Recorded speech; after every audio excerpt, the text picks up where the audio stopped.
Hello friends, UP के विधानसभा चुनावों के पहले बीजेपी ने अपने मैनिफेस्टो में ये वादा किया था कि वो छोटे और मंझोले किसान के जो लोन है उसको वो माफ़ कर देंगे। चुनाव संपन्न हुए, जो बीजेपी है उन्होंने जीत हासिल की। चुनाव के बाद 4 अप्रैल 2017 को योगी मंत्रिमंडल की बैठक हुई। इस मंत्रिमंडल में कई सारे डिसीजन लिए गए। उसमें से एक डिसीजन ये भी था कि किसानों के वो लोन जो कि 1 लाख रुपए से कम के हैं वो माफ़ किए जाएंगे। तो इस वीडियो में हम लोग योगी आदित्यनाथ की जो मंत्रिमंडल है उसमें जो डिसीजन ले गए थे उसको हम डिस्कस करेंगे। हम ये भी डिस्कस करेंगे कि क्या ये माफ़ी ज़रूरी थी, इसके लिए पैसा कहाँ से आएगा, पैसा किसी न किसी को देना पड़ेगा बैंक को, ये पैसा कहाँ से आएगा, राज्य पर इसका क्या फिस्कल बर्डन पड़ेगा, क्या इफेक्ट होगा इसका जो दूसरे राज्य हैं वहाँ पर भी डिमांड हो रही है ऐसे लोन माफ़ी की, तो उसको हम लोग डिस्कस करेंगे। फिर हम लोग ये देखेंगे कि इससे राजनीति तो बहुत हुई, बीजेपी को काफ़ी फ़ायदा होगा इससे, मगर वो लोग ये कह रहे हैं कि इससे इकोनॉमी को काफ़ी नुकसान होगा, बैंकों को काफ़ी नुकसान होगा, इसको भी डिस्कस करेंगे। मगर कुछ लोग ठीक इसका उल्टा कह रहे हैं, वो कह रहे हैं कि जो इकोनॉमी है उसको फ़ायदा होगा, किसानों का हाथ में पैसा आएगा, वो लोग और खर्च करेंगे। फिर हम लोग देखेंगे कि जो समस्या है किसानों की उसका लॉन्ग टर्म सोल्यूशन क्या है। कर्ज माफ़ी एक शॉर्ट टर्म सोल्यूशन है। खेती किसानी में काफ़ी सारी समस्याएँ और हैं जिसकी वजह से ये समस्या आती है, उसको हम लोग डिस्कस करेंगे। तो चलिए सबसे पहले हम लोग देखते हैं कि आखिर इस मंत्रिमंडल में, इस कैबिनेट बैठक में क्या डिसीजन लिए गए थे। इस कैबिनेट बैठक में सबसे पहला डिसीजन ये लिया गया कि 31 मार्च 2016 तक जितने भी लघु और सीमांत किसानों ने 1 लाख से कम रुपए का लोन लिया है उसको माफ़ किया जाएगा। तो ऐसा मिलाकर के टोटल 30,729 करोड़ रुपए लोन जो कि स्मॉल एंड मार्जिनलाइज्ड फार्मर को डिस्ट्रीब्यूट किए गए थे वो माफ़ किए जाएंगे। इसके अलावा 5,630 करोड़ रुपए इतना लोन जो कि एनपीए हो गया था, नॉन परफॉर्मिंग एसेट हो गया था, जिस लोन पे बैंकों को उसका मुनाफा नहीं मिल रहा था उनको भी राइट ऑफ कर दिया गया है। तो टोटल कितना हो गया, 30,729 प्लस 5,630, ये टोटल मिला के आएगा 36,359 करोड़ रुपए। इसके अलावा ये तो था मेन डिसीजन।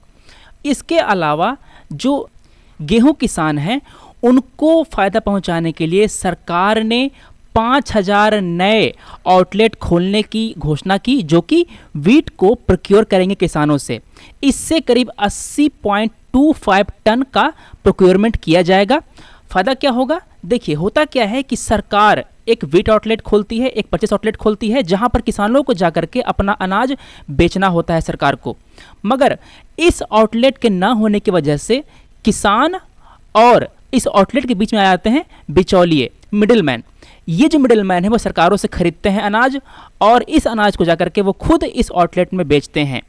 तो अगर ज़्यादा आउटलेट खुल जाएंगे तो किसान अब सीधे इस आउटलेट में जाकर के बेच पाएंगे, इस मिडलमैन की ज़रूरत नहीं पड़ेगी, किसानों का मुनाफा बढ़ेगा। इसके अलावा एक डिसीजन और लिया गया कि जो गेहूं है उसका जो मिनिमम सपोर्ट प्राइस है जो कि पहले 1680 रुपये पर क्विंटल था, इसको 10 रुपये पर क्विंटल बढ़ा दिया गया। इसके बाद जो आलू किसान हैं इसको नुकसान से बचाने के लिए एक 3 मेंबर कमेटी गठित की गई है। वो इस साल जो बम्पर क्रॉप हुए हैं पोटैटो के फार्मिंग में, इससे जो प्राइस ड्रॉप हुआ है, देखिए सप्लाई बढ़ेगी तो मार्केट में आलू की जो सप्लाई है बढ़ जाएगी और डिमांड सेम रहेगा। इस कारण से जो पोटैटो का जो प्राइस है वो गिर जाता है, किसानों को उनका जो मूल्य मिलना चाहिए वो नहीं मिलता। तो सरकार इसका समाधान ढूंढेगी। कुछ और डिसीजन लिए गए थे जो कि एंटी रोमी स्क्वाड से रिलेटेड थे और सरकार ने यह भी कहा है कि जो इलीगल स्लॉटर हाउसेज हैं, जो बुचड़खाना है, उसको बंद कर दिया जाएगा और एक स्पोर्ट्स कॉम्प्लेक्स खोली जाएगी, प्लस एक नई इंडस्ट्रियल डेवलपमेंट पॉलिसी को फॉर्मुलेट किया जाएगा। तो ये सारे डिसीजन है। हम लोग इस वीडियो में जो लोन को जो वेव किया गया है उसको हम लोग डिस्कस करेंगे। सबसे पहली बात ये आती है कि क्या ये लोन माफ़ी ज़रूरी थी। तो देखिए भारत की जीडीपी का करीब 17% जो हिस्सा है वो एग्रीकल्चर सेक्टर से आता है, मगर इतना कम पार्टिसिपेशन होने के बाद भी इस सेक्टर में हमारे मेजॉरिटी ऑफ द लोग इन्वॉल्व हैं डायरेक्टली और इनडायरेक्टली। जो इंडियन एग्रीकल्चर है वो यील्ड रिस्क फेस करता है, प्राइस रिस्क फेस करता है। यील्ड रिस्क मतलब कि किसान ने 2 लाख रुपए लोन लेकर के फसल लगाई, उन्होंने ये सोचा कि अगर 100 क्विंटल अनाज हो जाएगा तो हम इस 2 लाख रुपए लोन को जो हम लोग चुका देंगे। अब क्या हुआ, अब जो नेचर था उन्होंने उनका साथ नहीं दिया, कभी बारिश नहीं हुई, कभी बेमौसम बारिश हो गई, कभी हेल स्टॉर्म आ गए, कभी अकाल पड़ गया, कभी सूखा पड़ गया। इस कारण से जो यील्ड था, जो उपज थी, वो कम रह गई, लोन नहीं चुक पाया।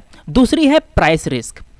जो किसान है उन्होंने सोचा कि अगर 100 क्विंटल हमारे यहाँ अनाज हो रहा है, अगर 20 रुपये किलो भी बिकेगा तो हम इस लोन को चुका देंगे, मगर बम्पर हार्वेस्ट हो जाने से या डिमांड कम रहने से उन्हें उनका प्राइस नहीं मिल पाता जो लोग डिमांड कर रहे होते हैं। तो हम लोग ये देखते हैं कि no other sector can claim this level of uncertainty. इतनी अनिश्चितता और किसी भी सेक्टर में नहीं होती, किसी भी बिजनेस में नहीं होती। यहाँ पे मॉनसून फेलियर होता है, जो दाम है वो कम रह जाते हैं। अगर किसान अपनी उपज को स्टोर भी करते हैं तो उसमें क्वांटिटी और क्वालिटी कॉम्प्रोमाइज़ होती है। लोग कहते हैं कि तुम्हारा अनाज पुराना हो गया, उसके हम लोग कम दाम देंगे, तुम्हारा अनाज सड़ गया, उसके कम दाम मिलते हैं, तो इतनी ज़्यादा प्रॉब्लम होती है। इस कारण होता क्या है, इस कारण से फार्मर सुसाइड कर लेते हैं। हम लोग ये देखते हैं कि सेंसस 2011 के अनुसार every hour 1 farmer commit suicide. कुछ न्यूज़ में आते हैं, कई न्यूज़ में नहीं आते हैं। एट्रिशन रेट एग्रीकल्चर में काफ़ी ज़्यादा है। हर किसान ये चाहता है कि कोई उनका बाल बच्चा खेती किसानी में इन्वॉल्व ना हो, वो कोई और दूसरी जॉब पकड़ ले। फिर कई किसान इस लोन को चुकाने के लिए अपने खेत बेचते हैं। अब खेत नहीं रहे तो वो करे क्या, वो माइग्रेशन करते हैं। ज़्यादातर ये देखा गया है कि रूरल टू अर्बन माइग्रेशन होता है। जो स्मॉल फार्मर हैं, जो छोटे किसान हैं, वो अपनी ज़मीन बेच करके लैंडलेस लेबर बन जाते हैं। ध्यान दीजिए, किसान की जो स्थिति होती है वो समाज में ज़्यादा अच्छी होती है, और जो लैंडलेस लेबर हैं इनकी स्थिति समाज में काफ़ी ख़राब होती है। तो इतनी ज़्यादा समस्याएं होने के बाद अगर सरकार किसानों के लोन माफ़ करती है तो इसमें कोई प्रॉब्लम नहीं है। इसीलिए हम ये कह सकते हैं कि हाँ, ये माफ़ी ज़रूरी थी।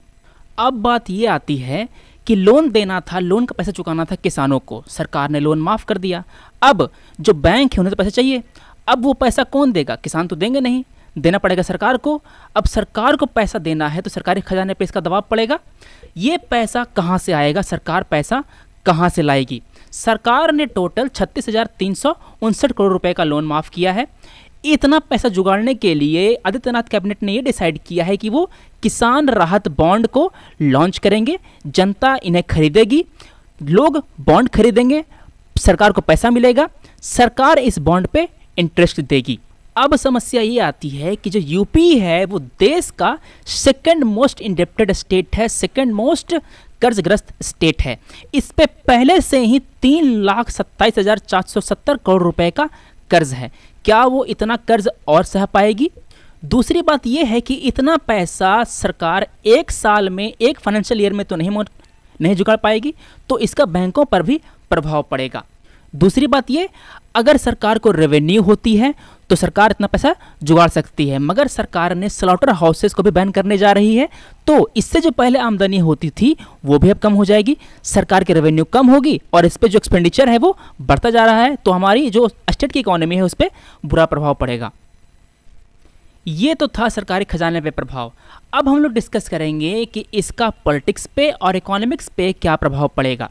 देखिए, कर्ज माफ़ी सबसे अच्छा टूल है चुनाव जीतने के लिए। आप किसानों को कर्ज माफ़ कर दीजिए, किसान हमारी जो पॉपुलेशन है उसका एक बड़ा हिस्सा है, आपको वोट मिलेगा, मगर ये इकोनॉमिक्स के लिए अच्छा नहीं है।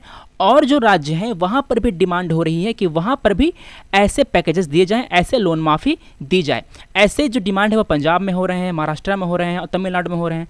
तमिलनाडु में तो यहाँ तक कि मद्रास हाई कोर्ट ने ये भी, जो वहाँ की सरकार है, उसको दे दिया है डायरेक्शन कि आप किसानों के लोन माफ़ कर दीजिए, और जो कॉर्पोरेट सोसाइटी है और बैंक जो है वो इन लोन को रिकवर ना करे। जो हाई कोर्ट है उन्होंने ये भी डायरेक्शन दिया है सेंट्रल गवर्नमेंट को कि तमिलनाडु में जो लोन वेवर होगी उससे जो खर्च आएगा सरकार पर, राज्य सरकार पर, उसको भी आप शेयर कीजिए। तो ऐसी डिमांड बढ़ने लगेगी। फिर हम लोग ये देखते हैं कि जो बैंक हैं, जो आरबीआई है, वो लोन वेवर के फेवर में नहीं है, वो लोग इसका लोन माफ़ी का विरोध करते हैं। जो एसबीआई है उसकी चेयरमैन जो अरुंधति मैडम है, उन्होंने ये कहा कि राज्य सरकार है उसको तो पे करेगी, ये जो लोन है उसको पे करेगी, मगर इसका किसानों के डिसिप्लिन पे बुरा प्रभाव पड़ता है। किसान ये सोचते हैं कि हम लोग लोन ले लेंगे और अगले चुनाव का इंतज़ार करेंगे, अगले चुनाव में सरकार ये लोन माफ़ कर देगी। तो होता क्या है, जो फार्मर हैं जिन्होंने जो लोन लिया था वो लोन एनपीए बन जाता है, जो बैंक है उनको इन पे मुनाफा नहीं होता। और दूसरी बात यह है कि सरकार जो किसानों का कर्ज है वो तो अपने माथे पर ले लेती है, मगर ये कंपनसेशन, ये जो लोन है जो सरकार को देना था वो बैंक के पास समय पर नहीं पहुंच पाता। तो बैंक ने तो पैसा दे दिया किसानों को, अब सरकार ने उस पैसे को समय पर नहीं चुकाया, तो बैंक के पास लोन में पैसा घुमाने के लिए पैसा नहीं रहा। अब क्या करेंगे, अगर बैंक के पास पैसा कम रहेगा तो क्या करेंगे वो लोग इंटरेस्ट को बढ़ाएंगे, जो लोन पे जो इंटरेस्ट है उसको बढ़ाएंगे। क्यों? क्योंकि उनको एक पर्टिकुलर प्रॉफिट मार्जिन मेंटेन करनी होती है, उनका एक खर्चा होता है बिजनेस चलाने का। खर्चा है 100 रुपये, तो आपको हर साल कम से कम 120 रुपये तो जुगाड़ना ही पड़ेंगे, 20 रुपया प्रॉफिट मार्जिन आपको रखना ही पड़ेगा। तो इस कारण से वो लोग इंटरेस्ट बढ़ाएंगे, हमारी इंडस्ट्री को सस्ते दामों पर इंटरेस्ट नहीं मिलेगा, उनका एक्सपेंशन नहीं हो पाएगा। दूसरी बात यह कि जो आरबीआई है उन्होंने इस लोन वेवर की इफेक्टिवनेस को चैलेंज किया है। उन्होंने ये कहा है कि पहले भी ऐसे लोन माफ़ी की गई थी, क्या उसका अच्छा प्रभाव पड़ा, क्या उसका फ़ायदा हुआ? नहीं। जो स्टडी है उनमें यह देखा गया है कि ऐसे लोन वेवर इफेक्टिव नहीं होते। ऐसे लोन वेवर से किसानों को जो क्रेडिट फ्लो होता है वो अफेक्टेड होता है। बैंक किसानों को लोन देने से कतराते हैं, वो ये सोचते हैं कि अगर हम इन्हें लोन दे देंगे ये लोग लोन नहीं चुकाएंगे, किसान जो सरकार है वो लोन माफ़ करेगी नहीं, और अगर माफ़ कर दिया तो हमें समय पर उसका पैसा लौटेगा नहीं। इस कारण से वो लोग किसानों को लोन देने से कतराते हैं। अब अगर किसानों को बैंक से लोन नहीं मिलेगा, अगर किसानों को फॉर्मल सोर्सेज से वो लोन नहीं मिलेगा तो क्या करेंगे, वो लोग जाएंगे मनी लेंडर के पास। मनी लेंडर उन्हें बहुत ज़्यादा इंटरेस्ट रेट पर लोन देंगे। किसान ये जो कर्ज का जो चुंगल है उसमें फंस जाएगा और उससे कभी वापस नहीं निकल पाएगा।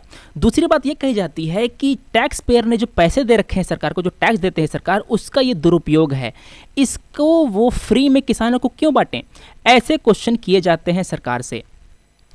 तो इस तरह हमारे समाचार पत्र, हमारे जर्नलिस्ट हमें ये भरोसा दिला देते हैं या हमें विश्वास दिला देते हैं कि जो लोन वेवर है, जो कर्ज माफ़ी है, वो हमारे इकोनॉमी के लिए अच्छा नहीं है।